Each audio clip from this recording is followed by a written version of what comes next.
sudden it just gets very quiet, and everything starts to float. Just everything's floating. Just instantaneously, right at main engine cutoff. And at that point, you're about to enter orbit, right? You are in space, definitely. So we're coming up here, Don, on the burnout of the solid rocket boosters, and we'll probably get a good shot of that on those pictures there. I'm sure we'll see it very clearly. That's the camera mounted right there on the side of the... Yes, right on the orbiter itself, and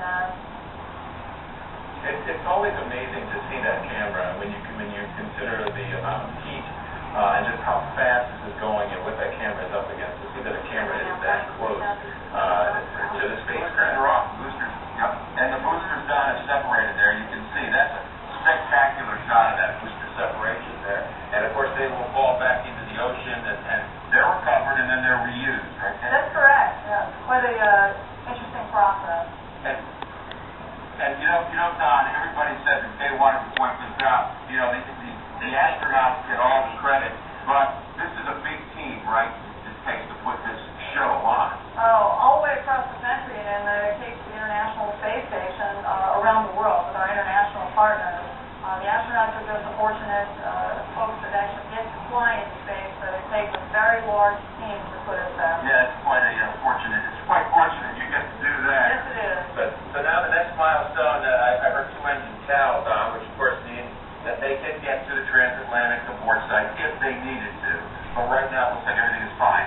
Yes, as a matter of fact, for the folks right here at the Kennedy Space Center and along the East Coast, we can actually still see the solid rocket boosters behind us as they're separating and falling into the Atlantic Ocean. I want to bring the three main engines of the Space Shuttle DiscOvery as it's headed towards orbit. I'm Johnny K. I want to bring Jackie Jarrett in here to talk about that because we saw just how quickly it got dark really quickly there, Jackie, and it's pretty good weather. We can leave Johnny K. up as well, but I want to bring Jackie in to talk about the weather and the conditions. Jackie? You know, it couldn't have been better, Don. The winds were relatively light. We had some gusts around 20 miles per hour, but well below the criteria in order for the thing to take off. We had some cloud cover earlier in the day, some patchy cumulus clouds, but they cleared out in some time.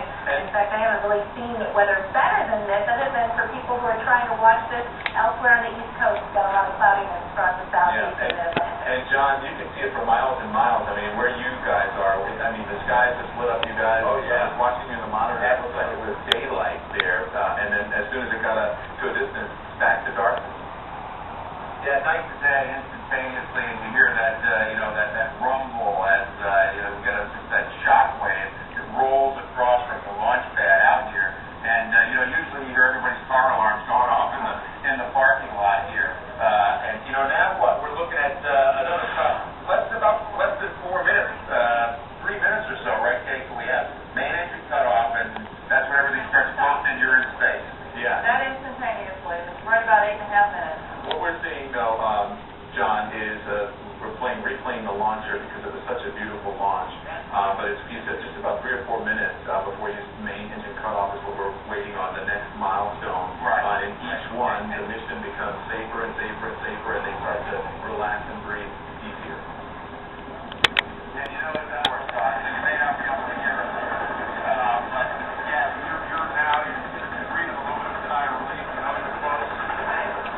A little bit more of the G-force right in your chest. It really goes about 3.5 G. It's not that much, but it's enough to make you feel it. So right at main engine cutoff, that disappears. And then if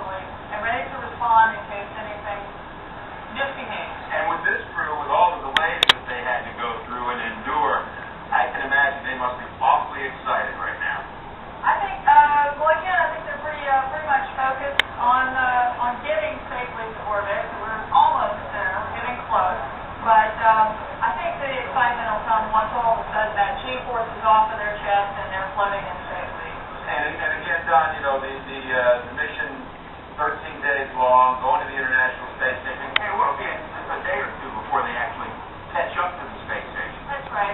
We consider it flight day 3. Today is flight day 1. And so they have a lot of tasks that they have to do before they can go to sleep tonight. And then they'll have flight day 2 preparing for the rendezvous and docking. And then they'll actually throw out flight day 3. And you know, Don, Kay is scheduled for another flight, maybe in December if it doesn't move over into next year. And to the International Space Station, she's already in training for that. That's correct. Very fortunate to be assigned to STS-130, and we'll be delivering node number 3 and the cupola to the International Space Station. So maybe, Don, and like the back to hitch the ride. We don't know after the back. Maybe one of us can hitch a ride with Kay on STS-130. We should be very fortunate to be assigned to STS-130, and we'll be delivering node number 3 and the cupola to the International Space Station. So maybe, Don, and like the back to hitch the ride. We don't know after the back. Maybe one of us can hitch a ride with Kay on STS-130. We should be at main engine storm. Right now, we're coming up to main engine cutoff. You can see on those shots, it looks like we're pretty close. Yeah, and for that, we don't know what happened to it.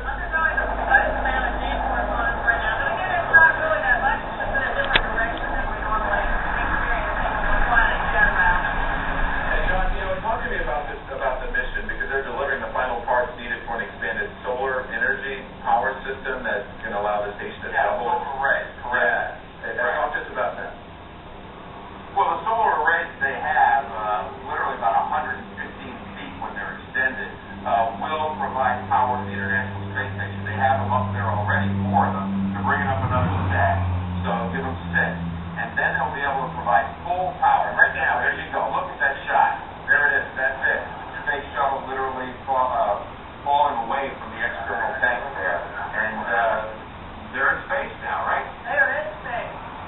That's a spectacular shot, Don. Isn't that technology is just amazing that we can watch this live and happening from space. And what happens to this chunk that falls off here in the camera